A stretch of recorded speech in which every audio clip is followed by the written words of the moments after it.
Hi everybody, it's Peter Doyle at Precision Fit Golf, Master Club Maker and Professional Club Builder.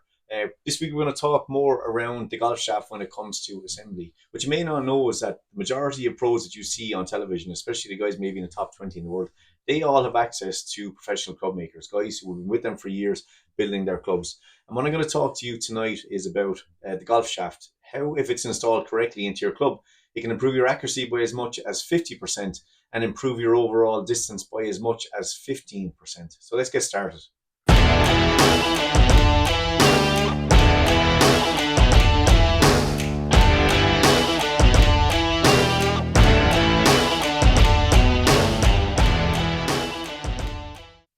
So you don't necessarily, I suppose, have to go to a retail situation. You don't have to buy online all the time.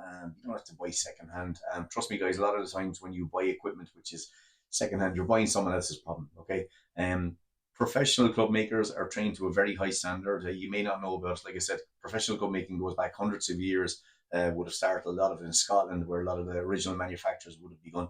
Okay, but professional club makers are trained to such a standard to build equipment to a very high level, to make it much more forgiving, to make it much more exact. And I suppose what it comes down to is when we talk about forgiveness is that we want to put the club heads together for the client in such a way that they get a different level of enjoyment when it comes to golf.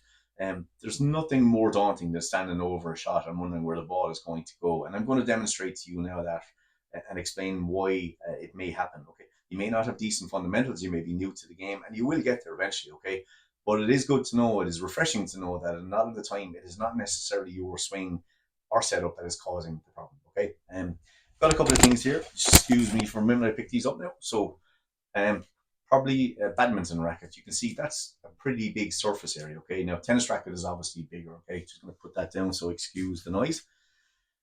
This, for anyone outside of Ireland has seen this, this is basically a hurley. So this is native to our sport. So it's played at club level and it's played at county level. Basically, once again, big hitting area, very easy to hit the slitter when you're playing with that. Okay. The one thing you probably notice, guys, when you buy a golf club is that with a driver, you've got a big 460cc head. When it comes down to fairway woods, they're a smaller profile. You get into hybrids and even smaller profile. Iron is the same thing. Face area starts to get smaller and smaller. Okay. The video I'm just about to show you now, just I'm going to overlay it on over the discussion here.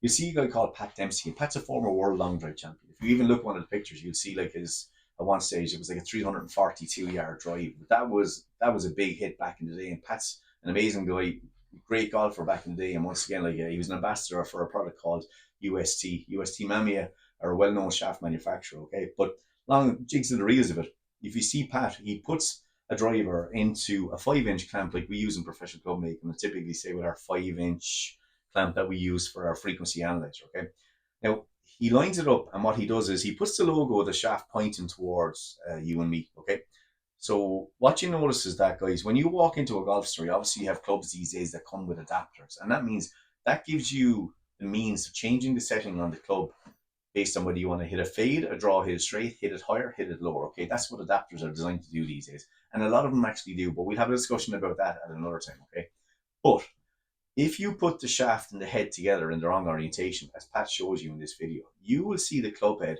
oscillate. And what that means is, in the middle of your downswing, that club head is behaving in a very erratic way, which means your chances of hitting that area become quite limited.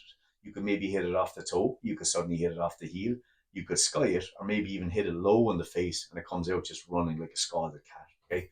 The reason is for that, guys, is because that particular shaft has not been aligned correctly before it was installed. Okay.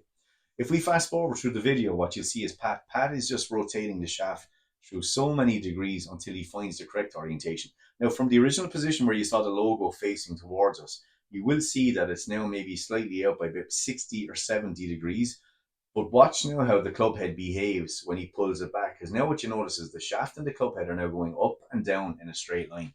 And that is when that golf club becomes like any other hand-eye coordination sport. It becomes like tennis. It becomes like badminton. It becomes like hurling, wherever you're from. Okay? But now you have a much better chance to hit that tiny surface area. And if you think about that, guys, that driver head, even though it's quite big, that's a small hitting area when you consider the size of the ball against a golf case, a club face. And the thing is, if you're a beginner or you're a novice and you're thinking, right, you have to get over all this issue of Is my setup good? Do I need lessons? Is there something wrong with my swing? Naturally, you're going to be a bit green when it comes to playing golf, and your technique is not going to be quite sound. But the one thing I would say to you, if there's any player that you like watching, it's best to watch a lot of them and basically just, I suppose, from a psychological standpoint, tell yourself that you would actually aspire to like to swing the club in that way, because that's half the battle to begin with, okay? But the next thing you have to face is that when it comes to buying your golf club, you need to know that the person who actually builds the club is going to give you the most forgiveness possible in terms of the assembly of the club, okay? Driver is a nice big club head, guys, but by the time you get it on the fairway and you've got a little hybrid or you've got an iron in your hand and you've got that tiny surface area and you're trying to hit it in a face that's wide, and you're basically saying, I hope this doesn't come off wrong. It might come off wrong, because if you buy something that's not put together right, chances are it's going to go very, very wrong. And you'll start blaming yourself. And there is nothing worse than actually blaming yourself. So, once again, as I've said, not all golf shafts are perfect. It is so important that you get someone who is trained to put it together. Retailers aren't. The whole thing about big rocks retail is that they're there to basically just sell whatever they have. And at the end of the day, sometimes, guys, you can end up in a situation where you're being sold whatever they have on the day. Doesn't mean it's built right. I don't know. Doesn't mean it's correct for you. I don't know. But by going to a professional club maker, you eliminate all that possibility, because you're getting someone to put the club together who actually knows how to build the club and will specify the right shaft for your game, as well as the grip, which we'll discuss at another stage, okay? I touched briefly on the adapter. We're going to talk about that in the next video. And the reason that is important is because if you were going to get someone to put the club together for you and you want it to be assembled correctly, so you have the maximum amount of forgiveness, it's important that you decide in advance what way you want the adapter setting. Do you want it closed, square, open? We're going to talk about that in the next video. All right. Once again, Luke, it's been an absolute pleasure talking to you. Like I said, great getting the feedback about the videos. And like I said, if you have any questions, please email me, peter@precisefitting.com, or contact us on any of the numbers that are listed on the website. Once again, I look forward to talking to you all again soon, and take care. Bye-bye.